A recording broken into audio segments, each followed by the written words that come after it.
Hola muchachos, ¿cómo están? Estoy seguro que todo bien. Hoy vamos a trabajar un tema bastante interesante, ¿no? La base fundamental de todas las ciencias naturales, no solo de la química. Hoy hablaremos del objeto de estudio de la física, la química, entre otras ciencias naturales. ¿Qué estudia la química? A ver, bueno, la química, la física y otras ciencias naturales se encargan de estudiar la materia. Claro, seguramente ustedes ya sabían eso, pero ahora nos corresponde saber qué es la materia. Todos hemos hablado de eso en el colegio en algún momento, pero ¿realmente sabemos qué es?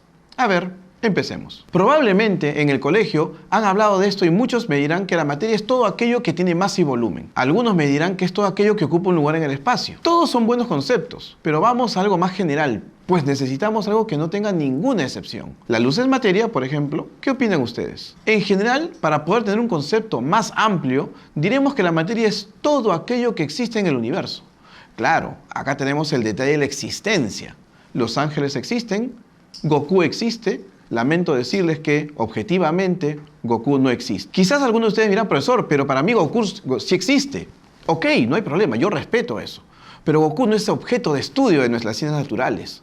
Así que no confundamos las cosas. La materia es todo aquello que existe en el universo, pero de manera objetiva. Así la Tierra, el aire, el universo, todos nosotros somos materia. No podemos confundir con fenómenos que ocurren en ella, como por ejemplo la gravedad, el movimiento, etc., que son fenómenos y propiedades que ocurren en el universo. Ahora bien, la materia es todo aquello que existe, pero ¿cómo sabemos que existe? Es porque percibimos sus manifestaciones. Por ejemplo, al tocar un libro, o una carpeta, o un vaso, interactuamos con su oposición a moverse, es decir, con su inercia. Y la inercia se mide a través de su masa, pues a mayor masa, es más difícil que el cuerpo cambie, es decir, tiene mayor inercia. Recordemos que la inercia es la oposición a que un cuerpo cambie, pero díganme, ¿ustedes pueden tocar el sol? ¿Cómo saben que existe? Seguramente me dirán, bueno, profe, en ese caso podemos percibir su luz, su calor, pero la luz y el calor son formas de energía. Claro, pero ¿y ahora qué cosa es la energía? Por la física sabemos que la energía es la capacidad para realizar un trabajo, es decir, es una forma de medir la tendencia al cambio. Entonces, como podemos ver, en la materia hay esas dos manifestaciones principalmente, las cuales son opuestas entre sí. La materia siempre tiene tanto masa como energía. Y según Einstein, estas dos se relacionan según su famosísima ecuación.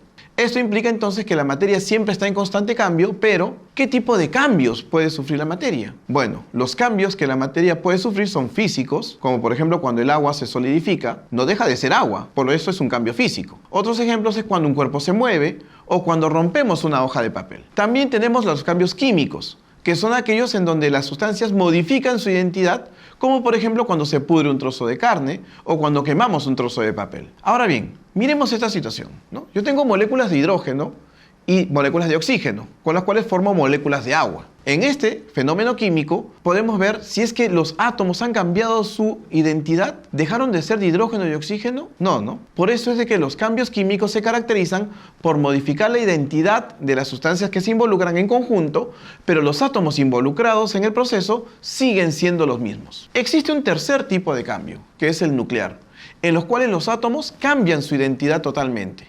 Por ejemplo, cuando un átomo de carbono 14 se degrada y se transforma en nitrógeno. De estos cambios que hemos hablado, ¿cuál creen ustedes que requiere más energía? ¿Los físicos? ¿Los químicos? ¿Los nucleares? Claro, los nucleares. ¿Pero por qué? Porque es el cambio más drástico de alguna manera, ¿no? Involucra mayor cantidad de energía. Ustedes dirán, wow, este tema tiene para muchas cosas, ¿no? Qué chévere sería, ¿no? Pero debemos continuar con un pequeño repaso de lo visto hasta ahora, en donde tenemos que tener en cuenta de que la materia es todo aquello que existe en el universo de manera objetiva. Se manifiesta a través de la inercia, o sea, de la masa, y también de la energía. Y se encuentra en constante cambio. Estos cambios pueden ser de tipo físico, cuando no se modifica la identidad de la sustancia, químicos, cuando se modifica la identidad de la sustancia, pero no de los átomos involucrados, y nucleares, cuando justamente se modifica la identidad de los átomos involucrados.